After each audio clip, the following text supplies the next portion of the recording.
Good evening. So we start with short meditation, watching on the breath, as you have already done.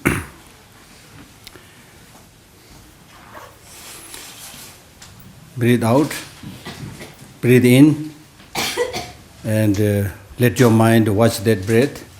So that breathing going out and coming in should be counted as one. Okay? And then 2, then 3, then 4, and then 5.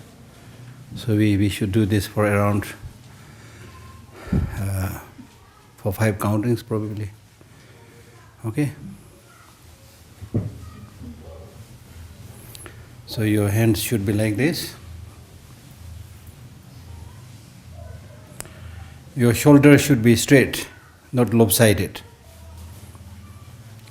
Because I will explain this later on also, but that with the legs, it should be cross-legged. Okay? Then hand, the right on the left, forming a triangle, put it at the level of your navel. And then the waist, it should not be like this. And then the teeth, then the lips, and the palate. In the case of these 3, let your tongue touch the palate gently, not pushing, but gently let the tongue touch the palate, so that you don't feel thirsty, or it will help you not to let your saliva fall from your mouth if you do a little bit longer meditation. Then your head should be slightly bent, your chin a little bit tucked inside, but don't force, a little bit tucked inside. And then, as I said, the shoulders should be straight. It is said that if it is a little bit towards the left, it will induce attachment. A little bit on the right, it will induce anger and hatred. A little bit backward, arrogance and pride. That's what proud people, they go like this, head in the sky, What? Okay. So it induces arrogance. And too much forward induces sleepiness, ignorance. So that's why the shoulders should be straight, and your head and neck should also be straight, and then the chin a little bit tucked inside. And then let your eye fall naturally towards the tip of the nose. Don't strain your nose trying to see the nose. As His Holiness Dalai Lama sometimes jokingly tells people that if you do that, then if you have a small flat nose, then there will be a lot of difficulty, you see.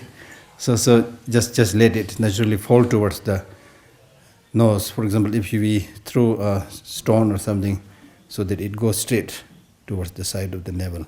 Okay?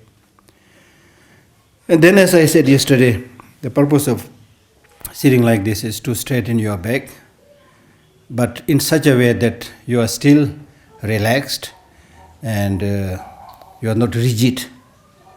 You are still relaxed, everything is relaxed, but straight. Okay? So let us start the breathing exercise. When you breathe out, don't try to breathe out forcibly or breathe in forcibly, or don't try to breathe making noise. Sometimes we say, not like that, Gently, normally, as you normally breathe, and just watch that breathing.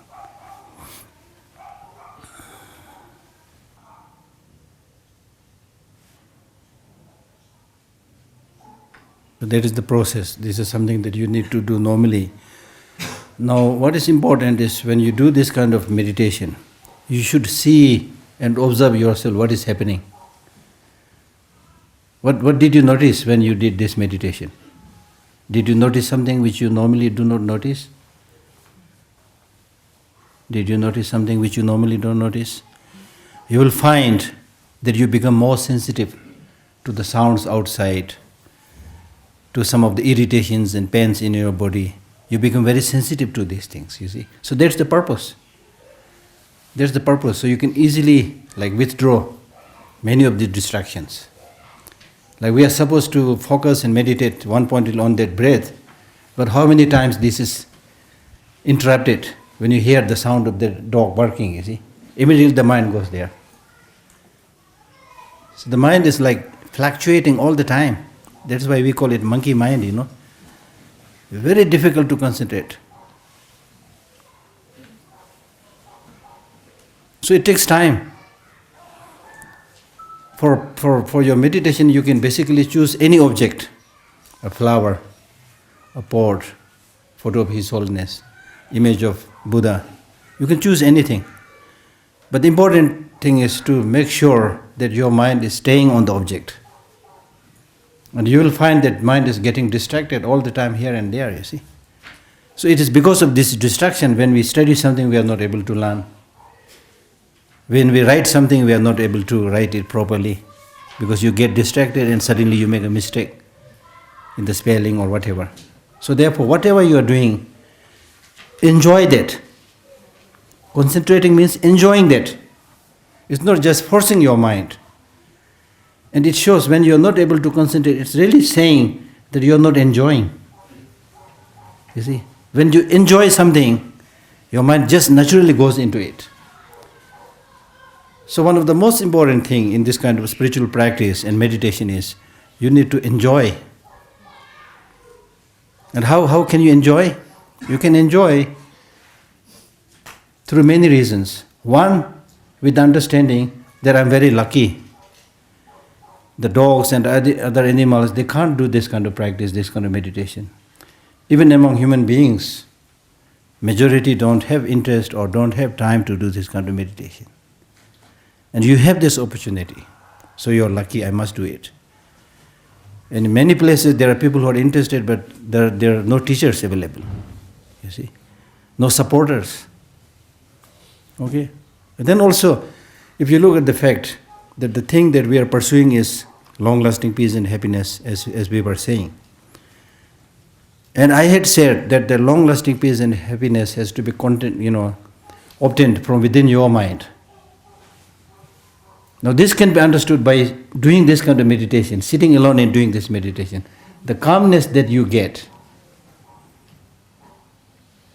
I cannot say uncontaminated calmness at this stage, but the calmness that you get, you cannot get that kind of calmness by watching a movie, or by talking to a friend, or by going for a shopping, things like that, you see. So not only meditation, but learn to sit quietly without saying much. So sometimes it is important to take some time without talking, just sitting and reflecting the meaning of human life. What is the best thing that I can do? How lucky I am. I am healthy, I am a human being. Appreciate those things. And sit quiet and calm, And that calmness, that peace that you get through internal reflection, you cannot get it from anywhere.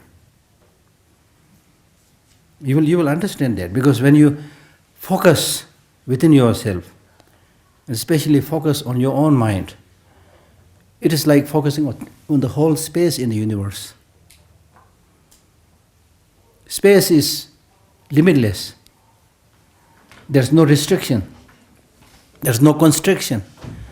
So likewise, when you meditate on the nature of your mind, you don't feel suffocated.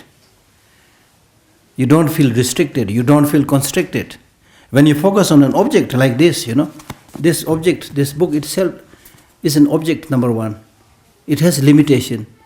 So your mind also get obstructed there, you see. The mind also get limited. But when you meditate on ultimate nature of shunyata, emptiness, or the nature of the mind, it's like meditating on the space. So much room there. So much space there, you see. It's because of that you get that immense peace within yourself. So that you will understand only if you meditate. So occasionally, you don't have to call it a big retreat or anything like that. Don't make a big issue out of it. But start doing a little bit. Every morning, take 5 minutes after getting up. After getting up, sit down a little bit. Before you wash your face, sit upright and think, I'm lucky. I'm able to get up. I'm lucky. You can't take it for granted. You see? You can't take it for granted because the distance or the demarcation between life and death is just this breathing. If you breathe out and could not breathe in, that is called death. That's called future life. It's not a long journey that you have to make by, buying an expensive air ticket or things like that. Midang roshin jursam ukchigindolo. Midang roshin jursam. The demarcation between a living human being and a dead person is only this process of breathing. Midang roshin jursam ukchigindolo. Isik, do you see that? Isik, shambacheve lusim jitusu. Even in the case of young people, generally we think the elderly person will die first and the younger ones will die later.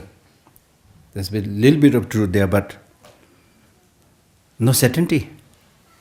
Some die just in the womb.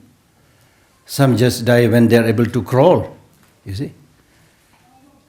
So therefore, when you get up, you should not take it for granted. You should say, amazing, wonderful, another wonderful day. I'm still alive, breathing. And what is the purpose of this breathing? Another day of eating and going to the toilet. Is that the purpose? For living, for survival, we have to do that. But is that the main purpose? Or to cheat somebody, to bully somebody, is that the purpose of your life, your breathing? In the 400 verses by Aryadeva, it says that the Buddhas, even their breathing is for other people. Even their breathing is for the benefit of other sentient beings. You see? So that means this breathing itself, the purpose of this life itself, is for others. For others means your own purpose. Because the greatest, His Holiness the Dalai Lama says, if you want to be selfish, be wisely selfish. The wise way of being selfish is that the more you help others, benefit others, the more you will be benefited. This law of nature. The more you trick others, cheat others, bully others, the more you will get that result, you see. So without asking much from others, without expecting much from others, whenever there is a possibility, based on your limited capacity, try to be nice, try to benefit others. It's not the case that you will just in one day, become perfect and not get angry, have no attachment, no hatred, boom, enlightenment. No, that's not possible, of course. But at least you make it a point to try your best to help maximize the peace and happiness of others and try to minimize the sufferings of others. Then your visit on this planet is meaningful. Then your practice of Buddhism is meaningful. Otherwise, just breathing. Not to pepanal in the kumo sejo, hagura kumo, me pare jo buba sigra samza, or di chikwa res lavre. Uktanya dila yores. Ugdua dina hire selabdua bejachinal. Like sometimes I think that when I'm gone, what is it that I'm going to leave behind? If you ask the same question to a family, they'll say, my children. Leaving children behind itself is not your achievement. But leaving your children in such a way that they continue to do the good things for many others, which is your wish, then you are leaving a wonderful legacy. So similarly, whether you are a lay person or an ordained person, what is really important is to do something, not just for your name and fame, but do something that even when you are gone, people will enjoy the fruit of the good things that you have done. And if you are able to do that, then you can die very peacefully. For example, even if you plant a nice shady tree, even when you are sick and lying on your deathbed, still you can think, I planted that nice tree with a nice shade. So I'm sure many people are sitting under it and enjoying the peace of that shade. You can derive that peace and benefit from such kind of activities, you see. So those kind of legacy we need to leave for the future generation. And it's absolutely wrong to think that I need to do everything just for myself and forget about others, It's their responsibility, not my responsibility. I can't do anything for all of this. Yes, you can't do everything for everybody, but you can do something for some people, you see. That's important. Then you are making your life meaningful. Otherwise, eating and going to the toilet and sleeping, and then next morning again getting and eating. With so much capacity. If you don't have the capacity, if you don't have the intelligence, then it's a different thing, like the animals, There's not much they can do. But we have the capacity. So to neglect this potential, to neglect this capacity, is a great waste. Great waste. So that's why I constantly tell my Tibetan friends, younger generation, that it's not enough to make some slogans against the wrongdoings of the Chinese, saying that we have no freedom to preserve Tibetan culture and religion in Tibet. Chinese go back from Tibet. And we have the right to make that slogan. But are you seriously concerned about preserving Tibetan culture and religion? And with that, are you making that slogan? If that is the case, then why are you not doing this here when you have the freedom? So it's a kind of hypocrisy, you see. It's not only a trouble or problem with Tibetans, it's a human problem, you see. Not doing what you can do, and pretending that if you get such and such opportunity, you will, bring down the whole mountain on the plain or whatever, you see. It's a human problem, you see. So this kind of small things, but very important things, you need to repeatedly focus and do your homework. Then you can see the benefit, be it for preserving Tibetan culture, be it for preserving Tibetan religion, be it for benefiting many other people. You will achieve something if you start doing.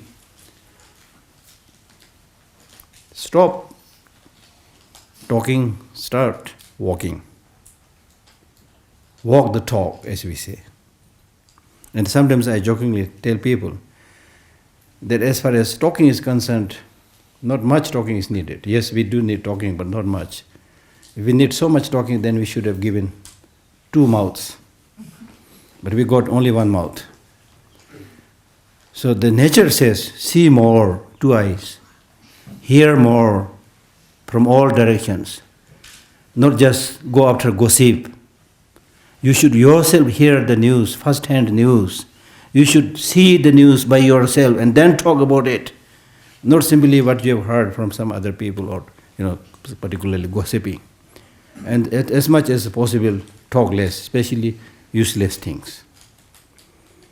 So if we look at our own human psychophysical makeup, all these lessons are there. And His Holiness Dalai Lama and many great thinkers, they say, if you look at your human body, if you look at these 2 hands, long arms, nice fingers, good for hugging, not for hitting. If it is meant for hitting, then right from the beginning, we should have given just 1 lump, like iron ball, without the finger, so that we can hit much better, you see. Then teeth also good for smiling, you see. Eye also good for showing love and affection, not so good for showing anger. Because normally most of the eyes don't look like the eyes of a snake. You see? Because when you get angry, your eyes also become a little bit like snake, roundish. So if you look at the nature, you see, then the nails, teeth, although we eat meat, but these are basically, we are more less like carnivorous animals. Because if we use these nails to kill animal, like the tigers, we will fail miserably. Similarly, if you use your teeth to kill animals, you will fail miserably. All your teeth will fall out, you see. So it's only this intelligence by which we are trying to control the whole world. So what I'm trying to see is that, therefore, the greatest potential that we have is the human mind. Now this human mind has so much power. It is the nuclear bomb. Do you know how nuclear bomb is invented? It is invented from a very small particle, which is the nucleus of the atom. Very tiny, small particle from which is the word nuclear bomb comes from that particle, which comes from the nucleus of that atom. So when you know how to handle these things, when you know how to discover those hidden power, you can just create a powerful explosion which can destroy so many things. So similarly, the mind has even, I believe that the mind has even much more powerful potential than those atoms. You see? So therefore, the important thing is to use this human mental potential and direct it towards doing good things. Make effort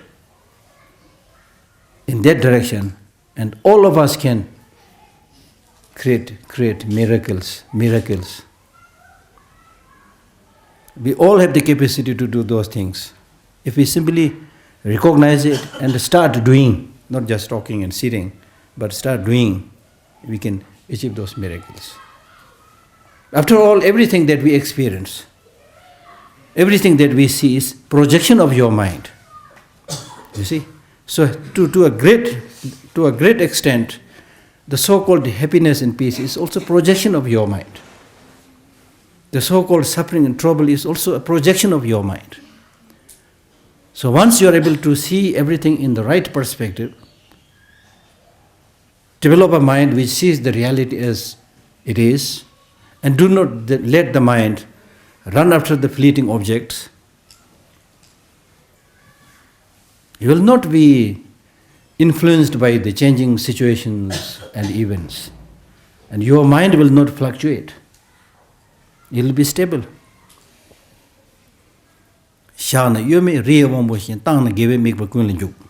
means when you train your mind properly, then you will get such a power that if you place your mind on an object, it will stay there. Like a very obedient servant, it will stay there. Remain on that object just like a mountain, it will not move.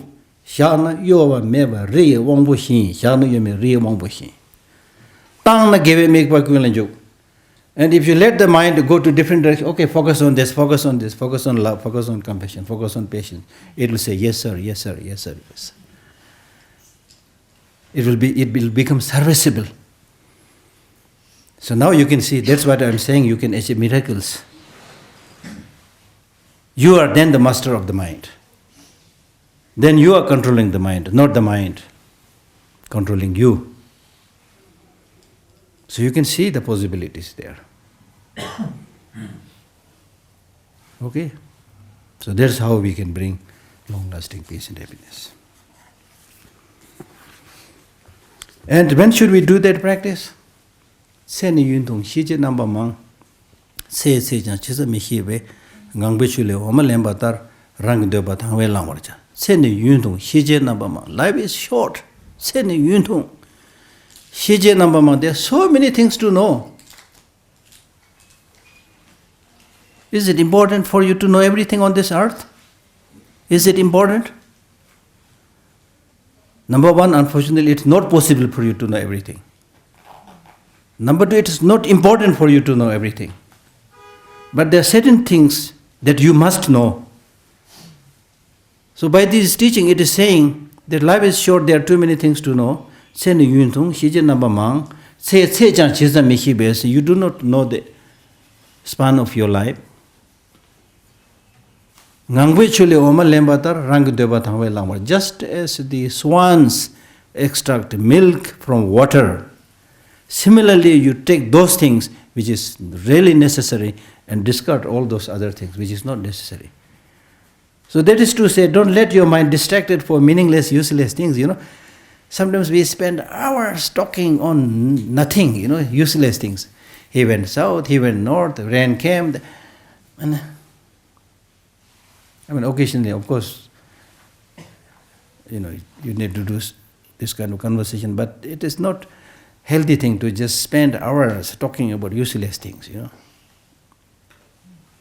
That's why the mantras, repetitions of mantras are encouraged by the great teachers. So that instead of wasting your time gossiping, engaging in idle chatter, recite mantra.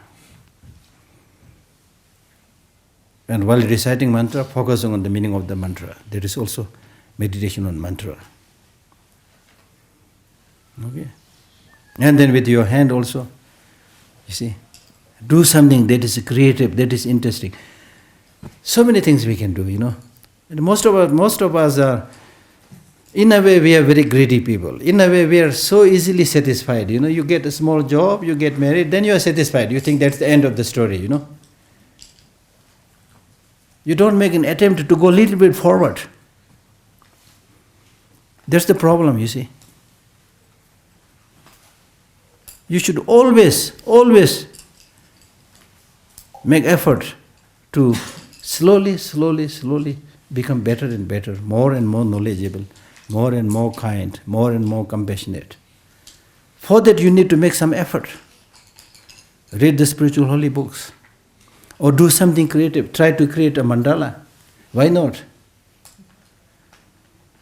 Try to write a small interesting story. Why not? But we don't do. Oh, I don't know. Right from the beginning you say, when you don't want to do something, right from the beginning you shut the door and say, no, I don't know. Nobody knows anything right from the beginning. It's by making an attempt that you know so many things. So what I'm trying to say is, don't just sit there idle, all the time. Do something productive, creative. And that will also, to be honest, that will also give you job if you don't have an employment. Many of us don't make any personal effort and initiative saying, oh, I went to Shirik Legong, didn't get a job. I went to Penjol Legong, didn't get a job. I know. How anybody can give you a job when you don't have that needed qualification, creativity and so forth. And I've seen few people who just work hard, whether it's repairing computer or something, then they gradually become expert in that. Then the friends also say, my computer, something is wrong with my computer, can you please repair it? He repairs it. And then the word spreads around. Siring can do, Tandu can do, go to him. Then he becomes so popular that he gets employment. You see. So there are so many areas, you need to be a little bit inventive and do those things. And that is meditation. I'm not trying to, purpose of my giving teaching is not to give employment.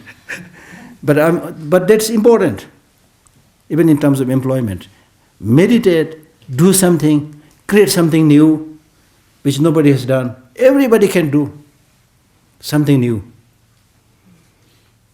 Do you know how the so-called great physicists, scientists in physics, how do they become great physicists? They are not different from us. They are trained slightly in a different way. For example, when the rain comes down, they also see the rain coming down. We also see the rain coming down. The only difference is they start questioning. How did it come down? From what height? From what kind of cloud? They study this and then they become expert on it. Then they say, oh, he's a great physicist, you see. So we all can do that. Ask these questions whenever you see something. Don't just accept it or don't just, leave it there without any question. Ask question, try to know more, and that will be so enriching. Not only in terms of gaining knowledge, but also in terms of enriching your life to make yourself a very, very resourceful person. See? So that is what meditation is about, analytical meditation, analyze everything. Meditation means one of the most important purposes of meditation is to develop this awareness. Awareness. If you look at this, the epithet of the name Buddha, Buddha. In English we say Buddha, but the actual Hindi or Sanskrit word is Buddha. Buddha means somebody who is fully awake. Fully awake. And which has the implication the rest of us are not fully awake, or rather sleeping in ignorance. So Buddha being fully awake means His mind is attuned to everything. He's observing everything. What's happening? Why this is happening? That's what Buddha did. There's the suffering. From where the suffering came from? People want happiness. From where the happiness will come? That's called Four Noble Truth. You see? So we should all develop that kind of curiosity, awareness. When you have that awareness, you will enjoy your life so much. What is this? You ask this question, then you know the answer. So much satisfaction, you see. So much knowledge. Look at the small child. They have that awareness. Just throw a small toy in front of them. The small toy may not cost anything, it may not be something very, big thing. But because they have this very fresh mind. So they'll spend a lot of time, looking at that toy, playing with it, enjoying, laughing, you see. They have this awareness, inquisitiveness, the wish to know. As we grow up, we become more insensitive, Whatever is thrown, whatever is given to you. Okay, thank you very much. Yeah. Okay. This is for you, a very nice coat for you. Thank you very much. Not much appreciation, not much awareness, you see. We are not able to enjoy the beauty of the flower, beauty of the sun, We take it for granted, you see. His Holiness is a wonderful example. You see. He's now 80 years old. Of course he is different from us, but he is showing the path to us. An 80 years old man, so fresh, so alert, so aware, you see. Many a time, because I had this privilege of working with him, many a times when people come to interview him, and they're setting their, camera, His Holiness will be the first person to see, oh, your light is not on. Oh, the lid of the camera is not open. The one who is handling that is forgetting that His Holiness is able to observe everything, how he is doing, what he is doing, So that kind of awareness must be there. If you don't have that awareness, then you're a little bit towards death, Awareness. Then you enjoy life, just as the small kids enjoy life. Okay?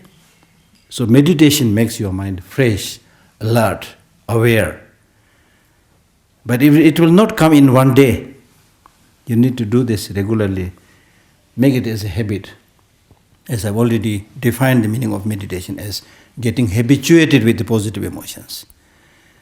And when you get habituated, then your mind becomes serviceable to the positive practices, and also it remains fresh, alert.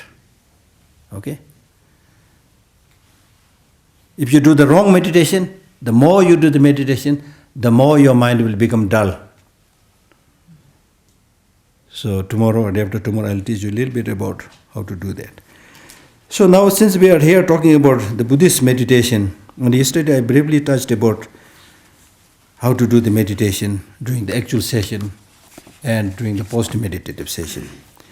Now for the actual meditative session, again there is a preparation that you have to make, then there is actual meditation, then there is the conclusion of the meditation. Now with regard to the actual meditation,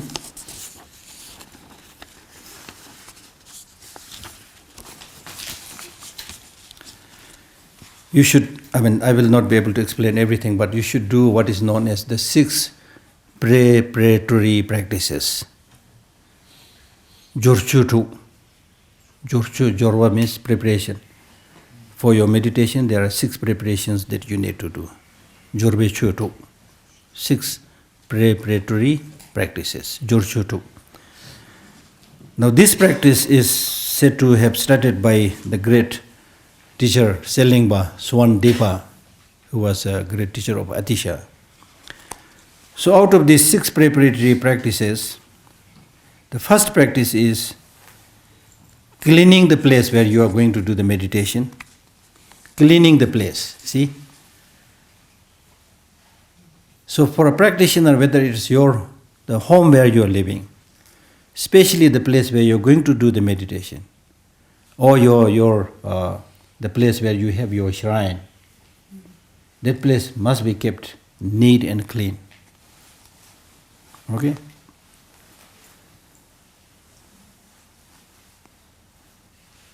And there is a, Swandipa said this because there is a quotation in the sutra taught by Buddha himself where Buddha says that the Bodhisattva should choose a clean place and there sit in a cross-legged posture. Should choose a clean place. And in the sutra it talks about 5 benefits of cleaning the place where you are going to do meditation. The 5 benefits are, your mind will become clear. Like when you go to Delhi or some other polluted places, your mind also becomes dull. We may not notice it much because we normally live in polluted areas or our mind is not polluted. But those meditators who sit high in the mountain, even when they come down to Meghalorganj, they feel that their mind becomes dull, unclear. You see. So therefore it is important to clean the surrounding. From the scientific point of view, to remove viruses, bacteria and things like that. That is of course there. So your mind will be clear. Okay? Number 1. Number 2, the mind of other people who will visit this place where you are doing meditation, their mind will also become clear. Their mind also will become clear. Around the library we have been trying our best to make it a little bit clean by planting small flowers. It's not a big successful story, but still we are trying to clean it a little bit, starting the 8 stupas, planting the flowers. Because of this understanding I've been doing this. It's a way of collecting merit. It's a part of Buddhist practice. It's a way of making other people who visit this place happy. Then third, the celestial beings, the gods, they will also be happy. Those who engage in good practices, virtuous practices, are not only human beings. There are other positive forces, celestial beings. So it is said that many of these celestial beings, like the beings from the Devaloka, they lead a very clean life. And they will not like visiting dirty places. If you are a meditator, naturally you will be inviting Buddha, Bodhisattvas and so forth. So how can you invite Buddha and Bodhisattvas in a filthy place? Smelly place? You can't. So when the place is clean, there is more likelihood of the celestial beings and the supporters of your good practices in the form of spirit, whatever, there is more likelihood of their visiting your place and encouraging and giving blessing and so forth. And keeping the surrounding or your body, other things clean is also said to be a cause to be reborn as a beautiful human being. Beautiful women, handsome man. One cause. That is one cause. And then after you leave this place, when you die, you will be also born in those kind of pure realms, celestial realms. There is also a story of Phakpa Lamchung. So this is a long story, but to make that long story short, Phakpa Lamchung was a person whose mind was so dull that he cannot memorize 2 words. If you teach 2 words to him, if you ask him to memorize Om Ah, when he says Om, he will forget Ah. When he's asked to remember Ah, he will forget Om. So it was impossible. His brother tried to teach him, and many others tried to teach him, could not. So finally, the Buddha asked him to clean the shoes of the monks and made some improvement. Then he asked him to clean the temple, the campus of the temple, monasteries, by saying, Dupango, Timapango. Dupango means, I'm removing the dust, I'm removing the defilement. He just said that. So he just kept on saying, Dupango, Timapango, Dupango, Timapango. Because of that, so much purification took place in his mind. He suddenly, out of the blue, he started making meaning out of it. He said, oh, the Buddha asked me to remove the dust, but the dust is not the ordinary dust. The dust is the dust of negative emotions. The dust is the dust of attachment. The dust is the dust of hatred. The dust is the dust of anger and so forth. So he was able to focus on removing the negative emotions. And he became an Arya, a superior being. And then later on, he also became a very skillful teacher. And he was asked to teach a nunnery. Because it was very well known that Phakpa Lamchung was a very stupid fellow. Then he was asked to teach the nunnery. The nunnery said, oh, this is again bullying the nuns, you see. How can we learn from this stupid fellow, you see? But somehow to make fun of him, they said, okay, come, if you can teach, come. So the one verse that he learned earlier from his brother, he explained this for weeks. And everybody was like completely enamored. You see? So purification, you see. So those people, those of us who don't know, then, for example, if you are somebody whose duty is to clean this, I mean, he will always be like, oh, again I have to remove this. Oh, again I have to. You see? So while you do your duty, earn your salary, if you have this kind of motivation, you see, you get bonus. You get great many benefits. You get your salary, of course. People will appreciate, oh, library is so clean, because of this man, who is cleaning. And then you offer this clean surrounding to the visiting of the Buddhas and Bodhisattvas and so forth. I mean, the whole practice is there. So therefore it is important to know all these things. So that is the first out of the 6 preparatory practices. In the first preparatory practices, the first one is clean the place where you are going to do the meditation, and then arrange the altar.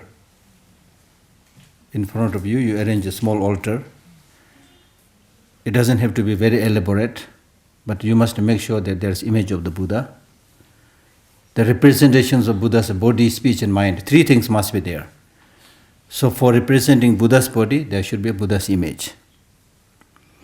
Then to represent his speech, there should be a text. If possible, many of the Tibetans, especially in settlements, they have jetung, they have boom in all the settlements. Most of the homes have it. Now, in the case of younger generation, I doubt they have any idea about these things. So this is something that you must restore, you must start doing, you see.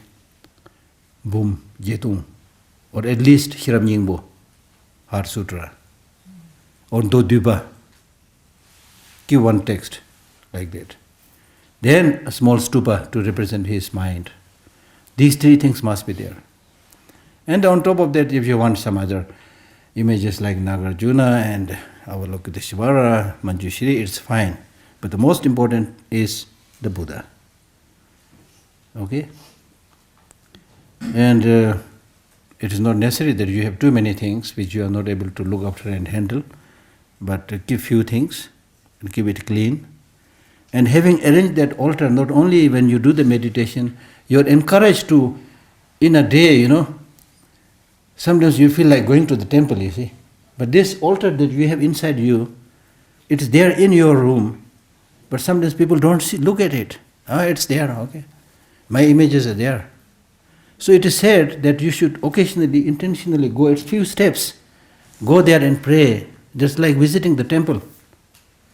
In the temple also you will see the images and scriptures, nothing much. You see? So in this way your mind will get habituated with the practices of meeting the Buddhas, the holy scriptures and so forth. So don't ignore them and keep them clean. And then do 3 prostrations in the morning. Then in the evening before sleeping also at least 3 prostrations. Pick it as a habit. Then occasionally if you are able to do more, do more. It's not only good for spiritual practice, but it's also good for your health. A wonderful exercise. Again, you will get bonus here. you see. Double benefit. So there are wonderful ways of doing it. Kusung tu je ten dam. Nekang chidor chela kusung tu je ten dam. Okay? Clear. Second preparatory practice is, in front of those images, arrange the offerings. Arrange the offerings beautifully. Arrange the offerings. Chopa yo meching kopa zebrasham. Arrange the offerings which you have obtained without deceitful means. Chopa yo meba. Yo meba means if you are making an offering, but that offering is something that you have obtained through cheating others, deceiving others. Don't make offering of those things. It's better not to offer them. Yo meba. Yo meba. Yo, there are two types. One is the material, whether it's a butter or biscuit or any food offering that you are making. If you have obtained that through wrong ways, wrong means, then that is gyugoni yo, in terms of the material substances. It is something that is deceitful. Second is kulungi goni yo, that means deceitfulness in terms of your motivation. Okay?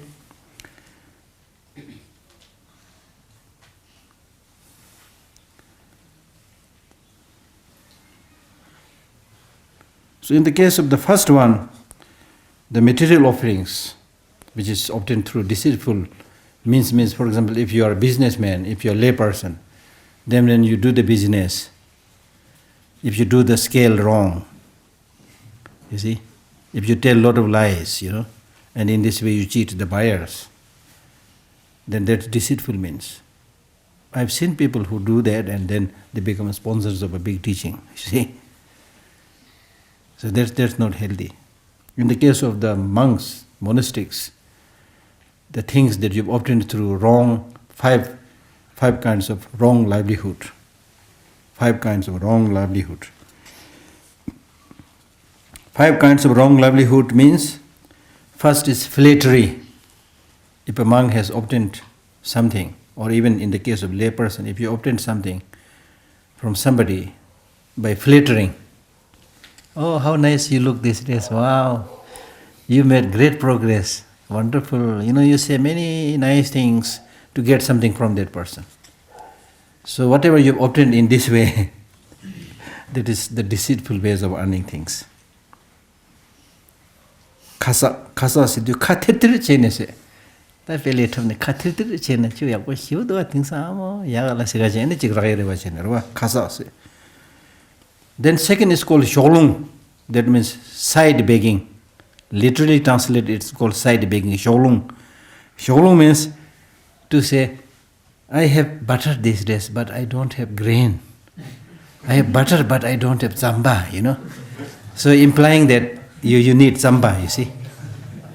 So that's kind of side begging, So that is also, or you can say that the zamba that you gave me last year was so useful, so beneficial, So you are saying that this year also you want something, you see.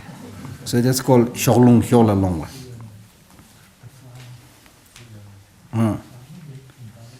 Or sometimes you if you have a benefactor or sponsor, then with the wrong motivation you go to see that benefactor and sponsor by giving a thermos of tea. Par chungchung chite sui Chenmo rai rewa jamne. Da dila kharse osana ta chak chu tang hyo da sigrese. Bebe ke gemba mangu dila bu yasara chak chu ina chik tang hyo sigrese. Da rewa desyo da chak chu tang hyo da. Da di chak chu di yagat mare. Don't do that, So sometimes the Tibetans, they also say that when you give something small, try to get big one, then say, okay, now I hooked him. You see? I hope I will get something, you see? So these are wrong. Okay? Sholung. The third is nyepe solwa. Finding material goods by giving material goods. Oh, sorry. This is far chunju tang the Chenmo rai this ego sare nyepe solwa. Okay. Sholung sidu ngala maru drume sero rwa samba shindu phembo chung sero rwa nyepa solva finding material goods by giving material good means you give small material things in order to get big ones. Then the fourth is topjin jalwa, taking by force. Taking by force. That means, oh, your watch is so nice, please give it to me. And you may be reluctant, but say, please give it to me, please give it to me, please give it to me. You force so that the other person is compelled to give that thing. So it's taking things by force. Topjin jalwa. Or, if I send something, okay, can you please offer this to His Holiness since you are going to Dharamsala? Then instead of offering it to His Holiness, you give it to someone else or you use it. That's also taking by force.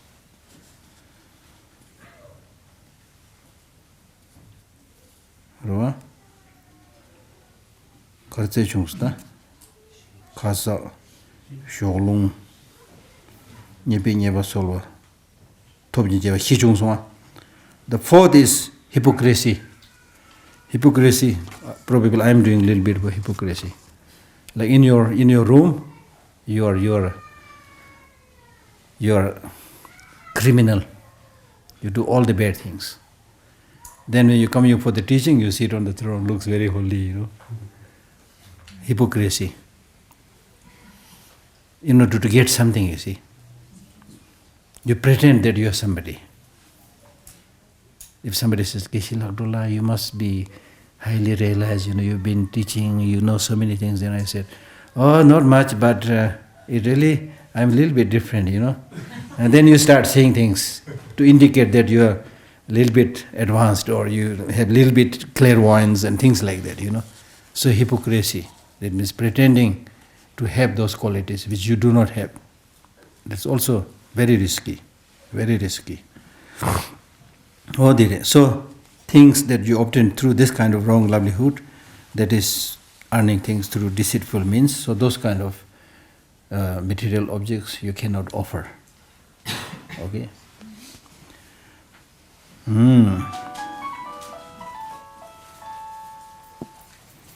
There's a story of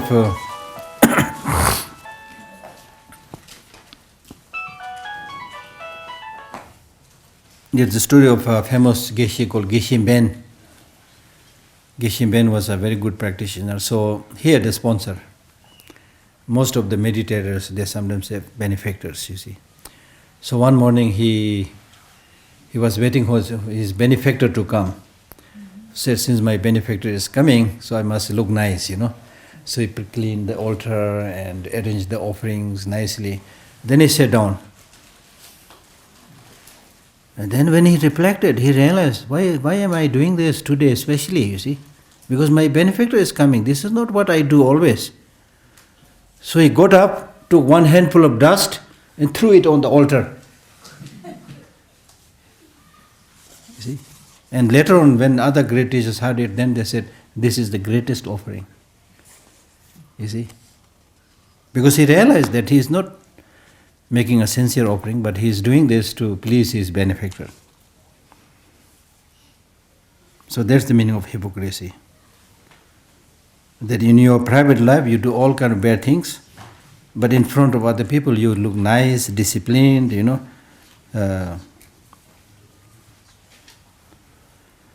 And then also when it comes to making offerings, burning a butter lamp or offering the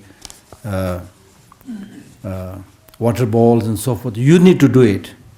You should not say, oh, make this offering. It's like saying, oh, eat for me. If you let others do it, the one who do it will earn the merit, not you. You have to practice it, whether it's making some offering or giving something to others. And in terms of the materials that you offer, you should try offer those things which is of good quality, not those things which you cannot eat. So say na shimbo mezan ya yar dikhya che. The Susulaya Marka Sawadinde Moto Mena Yan degrees. Marka Sawaj Moto Mena degrees. Kansina Pena Chumeda Piva in Marka Sawaj Moto Mena degrees. Then Dige Karesina chome pidu chome ge wede pigyo mardo mar pigyo mare chome ge wede pigyo re. But the butter you have is a little bit what should I say?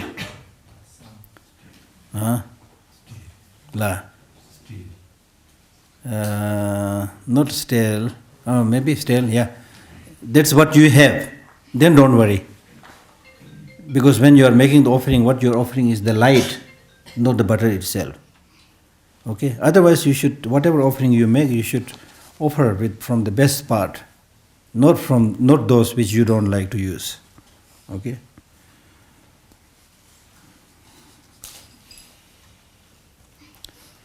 Then with regard to making the Yoncha Pida, I'm sure you know, take 7 balls, okay, and then clean 7 balls, and then the last one, the one on the top, you should put some water there, and then that water should be put into all other, put one there, little bit water, like that. So it said that don't keep that ball empty for a long time, which is not a good sign. So for that purpose. And then while you are offering, you should recite this mantra, Om Ahung, Om Ahung, Om Ahung, Om Ahung, Om Ahung. Okay? Om Ahung is basically blessing body, speech and mind. It's a very beautiful form of blessing everything. Om Ahung, Om Ahung. And since when you make the butter lamb offering, and also with the butter ball offering, the distance between each of the ball is such that you can put just 1 grain. So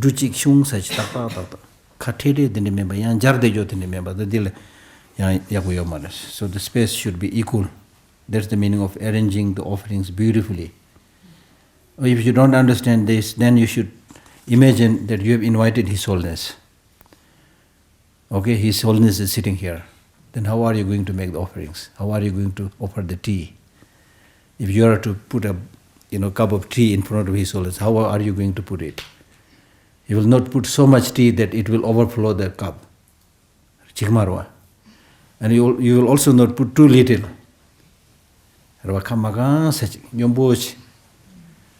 So the process of doing that is when you start pouring, pour slowly. So the very tiny, slender kind of flow will be there. Then a little bit more thick. Then when you're about to stop again, slowly, make it tiny, slender. So imagine that the Buddha and Bodhisattvas are there. Then you will do things perfectly by yourself. And then with regard to offering the butter lamb, what you're offering is the light. Okay? So therefore you should prepare a butter lamb which will last long and give good light. If you prepare a butter lamb which will last long, that also has the auspicious causal collection of living a longer life. Just like giving the light, there is also possibilities of getting the light of wisdom. So with these purposes you make those offerings. And then third preparatory practice is that you should choose a comfortable seat where you are going to sit for your meditation. A comfortable seat means that the rear side, the back side of the seat should be a little bit higher than the front side. Otherwise you feel like this, then you immediately get pain here. If the rear side is lower than the front side, then you will feel like this and you will get pain here. So the rear side, the back side is a little bit higher. Then you can sit there for a much longer time. Okay? And then you observe the postures, which I've already explained. The postures are called 7 or 8 Vairochana postures. 7 or 8. 7 or 8 means when you count the 7 I've already explained to you. And in addition to that, you put the breathing, then that becomes 8. 8 Vairochana postures.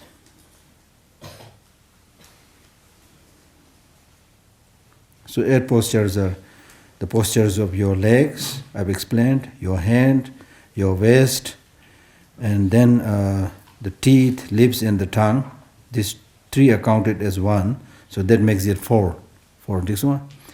Then your head, then your eyes, I've explained, then your shoulders, then you add the breathing, that makes it 8. Okay?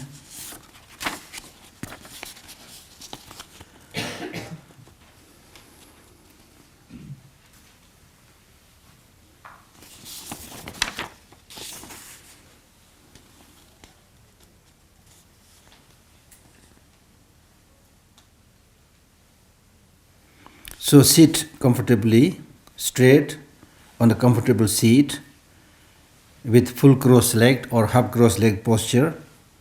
That's the physical contact. And then you should do the practice of taking refuge and cultivation of bodhicitta. Okay? Tadi Shivadire. Taking refuge and cultivation of bodhicitta. Kyamdu Hagurawa? Taking refuge. Taking refuge.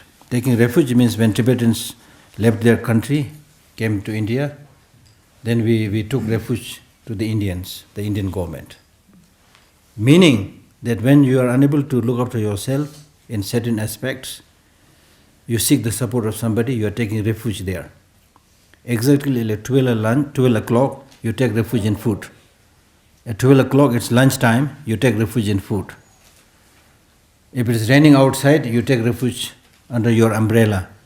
So this taking refuge, this concept is a beautiful concept, but it's not something invented by Buddha, but it's the human ways of doing things. When you want to get yourself protected and you're unable to do it by yourself, you take refuge in someone. So likewise, in this spiritual practice also we take refuge to Buddha, Dharma and Sangha. Now this is very crucial and very important as a Buddhist. So as I've given you the indication, when you have a problem, when you have a difficulty which you cannot solve by yourself, then you take refuge in somebody. So here in this case, as a Buddhist, we are taking refuge in Buddha, Dharma and Sangha. Now, that leaves the question, why are you taking refuge to Buddha, Dharma and Sangha? As I said, you take refuge in something when you have a problem. So here in this case, when you take refuge in Buddha, and Dharma and Sangha, what is your problem? That you need to know. Otherwise, even if you say, I take refuge in Buddha, Dharma, Sangha, doesn't make sense. What is your problem? Shortage of money? No. Or headache? No. Why are you taking refuge in Buddha, Dharma, and Sangha? Huh? Oh yeah, ta? Nangwa is love jamru layem. Huh? So why you take refuge in Buddha, Dharma and Sangha? Because you have fear. You have fear. When you have trouble, when you have fear, then you take refuge in somebody. So you take refuge in Buddha, Dharma and Sangha because you have fear. Fear of what? Fear of samsara. Fear of samsara. Yes, the answer is right. But now you honestly think about it. Do you have fear of the samsara? Honestly, do you have fear of the samsara? Kawa. Tanda the first digi chungna samdemado. Korwa lichinan kawa, korwa the chip tajo tanda part. Until now, samsara is quite wonderful, amazing, you know. So many of these beautiful gadgets are coming, you know, big screen televisions are coming out, you see. So everybody wants to live as long as possible. That is indication that you are enjoying samsara. Forget about having fear and forget about wishing to run away from it, you see. This is very crucial. You have to have the fear. You don't have the fear because you don't recognize your problem. You don't recognize your suffering. You don't recognize the destructiveness of the negative emotions. So therefore you need to sit down and reflect carefully the great damages that can be done by these negative emotions. That how you are cheated and deceived by the superficial glamours of the samsara, the meaningless, the hollow, glamorous life. like a bunch of mad people, you see. I told you yesterday, I visited, I spent some time in that lunatic asylum in Amritsar, where there are hundreds of crazy people, mad people, you see. I spent some time there. When I was in the school, one of the students got mad. So I and another fellow, Sonamang, the two of us were sent down to look after him. So I know what they do, you see. They are mad completely, but many of them are singing, you see. If you ask them to take medicine, they say, no medicine, I am fine, okay. They'll sing and dance, because they don't know they are mad. So we are a bit like that, you see.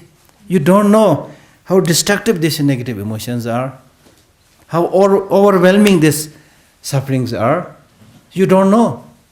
So therefore you are happy with these superficial, fleeting pleasures. That's the problem.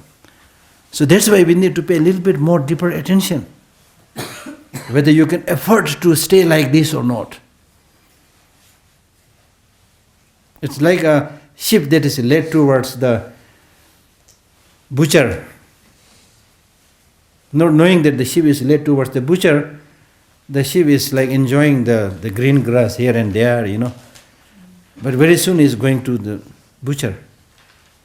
So when we don't know these things, then we get attracted to the superficial, fleeting pleasures, you see. So what do you mean by samsara now, therefore? What is samsara? Korva. What do you mean by korva?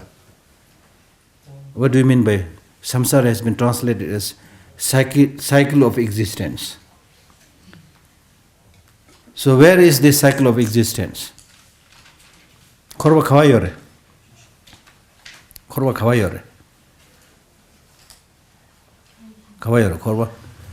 Ngazo mi ma shinkin ki gebu gemo khache ji. Soso chimsan de nang de korva chig do. Da yo mare Geshe la korva nalan juni ta siga chig do nang de korva lag do.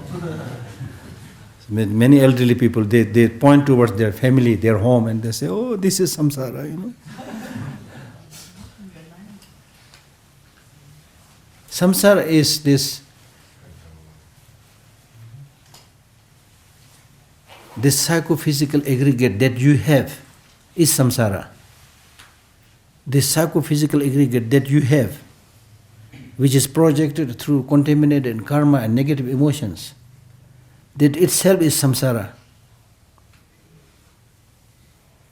Til sigur korva. Ta til khorde gorda.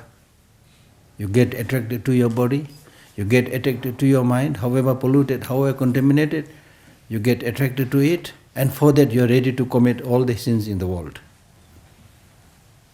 Til lu tang ma chubne. Ti tondal mi se go chung, chakwa ja go chung. That is samsara. So this existence is not an existence that you can choose freely. You are conditioned by the negative emotions. Despite your wanting to do many great things, you are unable to do. Because you are constricted by the influence of these negative emotions. The die-hard habits, as I said the other day. You see. So therefore what you need to get rid is the contaminated action, karma, and the negative emotions. Because it is this contaminated karma and negative emotion which keeps you under bondage. Dunge ngone nyang juge. Rwa. Tanga du terrorist in hiu sigdo thingsa. Terrorist ngone dita suzuki le da nyomo. The real terrorist. These days we talk so much about terrorists. The real terrorist is these negative emotions. These contaminated actions, which destroys your peace, which destroys your freedom, which keeps you under bondage. If you really want independence, if you really want freedom, then first you get freedom from the bondage of these negative emotions. Then wherever you go, you will be happy. If you are unable to get rid of this, go back to Tibet, more or less same. Go to America, first few days, okay, you think it's land of milk and honey. Everybody is now dying to go to America or Europe. But after a few days, then they will say, oh, it's much better that I have stayed in India. I've seen many people like that. Once I was returning from America, and I was in a transit at German airport. So I met a very interesting Indian. So we started talking in Hindi. He speaks Hindi, I speak Hindi. And then he said, Guruji, then he pointed towards some date and month. उस दिन में, उस महीने में, मेरे जीवन में सबसे बड़ा गलती मैंने किया. On that particular day and month, I made the greatest mistake in my life. Then I said, वो क्या है? मैंने अमेरिका किया. He said, the greatest mistake I made was that on that month and day I went to America. Then I said, why don't you come back to India? Oh, ऐसा मत बोलो गुरुजी, इस तरह इतना बुरी तरह फंस गया कि अब कुछ कर ही नहीं सकता. You see, that's the way, I got stuck there. Now there's no way I can. You see, so people always think the grass is greener on the other side. You see, if your own way of thinking, you see, is not proper, wherever you go, there something is missing, something is lacking. You see, so the real lacking is from within, not from outside.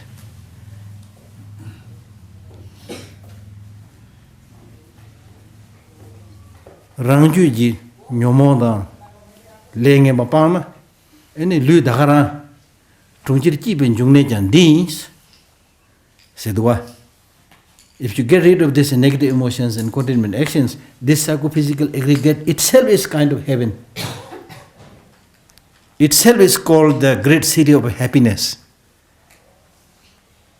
So the one that destroys happiness and peace is these negative emotions: anger, jealousy, hatred, short-sightedness. So in Buddhism, that's what we are trying to remove. Oh, sorry. It's okay. Sorry. Thank you. Good night.